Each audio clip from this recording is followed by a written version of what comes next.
May 14th, although it wasn't one of my relatives that perished, it was still probably one of the worst days of my life.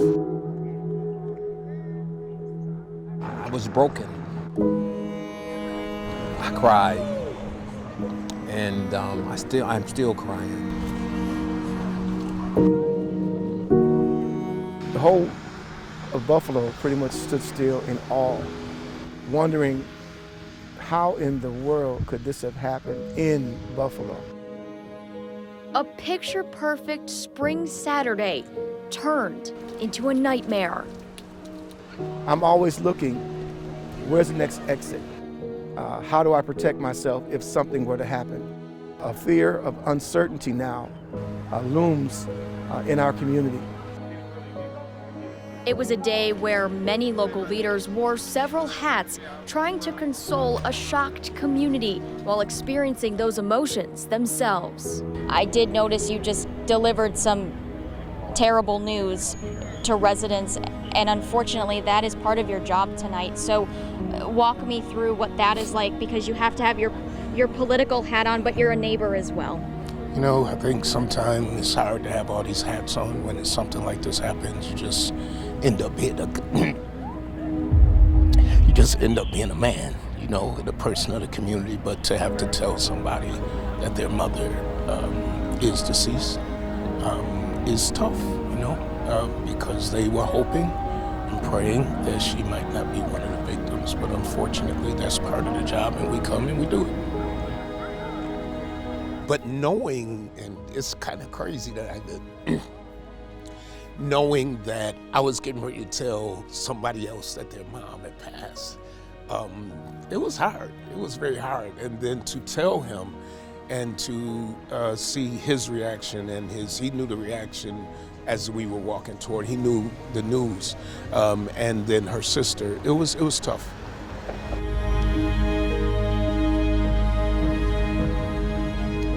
How do we heal? Where does that even begin? But as we get to this 1 year mark, I still am not really okay, and I'm still not really where I need to be. And it's really based on those families, because so many families are not okay, and so many families are not where they need to be. So I feel guilty about trying to be okay before any of those 10 families are okay, or before any of the employees who were in the store or not in the store are okay. So now I'm in kind of a place of guilt. An entire section of our city was left without a central piece of the Jefferson Avenue community, a place to gather, to hear the news, and to buy food. Lenny Lane is a former Buffalo firefighter who mobilized his organization to create a new community focal point right across the street. Come on, grab the bag. Still hosting free food giveaways 1 year later in the wake of tragedy.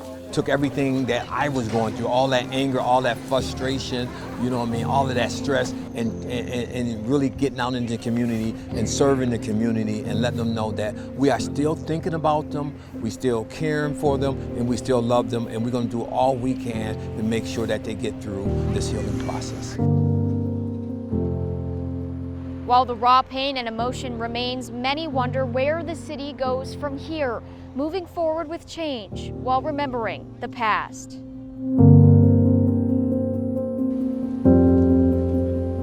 If we don't stand up and make a difference now, then shame on us. If we don't look at these opportunities that are now presented to us, then shame on us. We have right now the opportunity to make a big difference in our community. If we can get to the point of just recognizing one thing, a white supremacist killed 10 people, and that there are other white supremacists out there, and we must work together to eradicate it, or at least expose it, because I don't think in my lifetime we'll ever get rid of it, but I think that we have a great opportunity to expose it. It starts with conversations to eradicate hate. We are closer together, you know, and we have the same mind because of the tragedy, what happened. So we feel in one another pain. We feel in one another's heartache. We feel in each other's struggles as they go through this horrific memory that we still can't believe. It ends with accountability, holding those in power responsible to fulfill promises. Our community has been so broken by the promises of others. We need to make sure that the promises that have been set, that are actually done. We need to make sure we have better access to the funds and the monies that can help fix the homes and the communities here. It's a whole lot, but I know Buffalo, we can do it.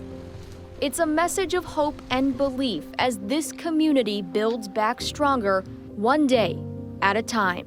When you have people in the city of Buffalo, black and white and Asian and Native American, who all decried this horrible scene and who were here, and many who have stayed around here, oh, it's moving. It ain't there yet, but it's moving.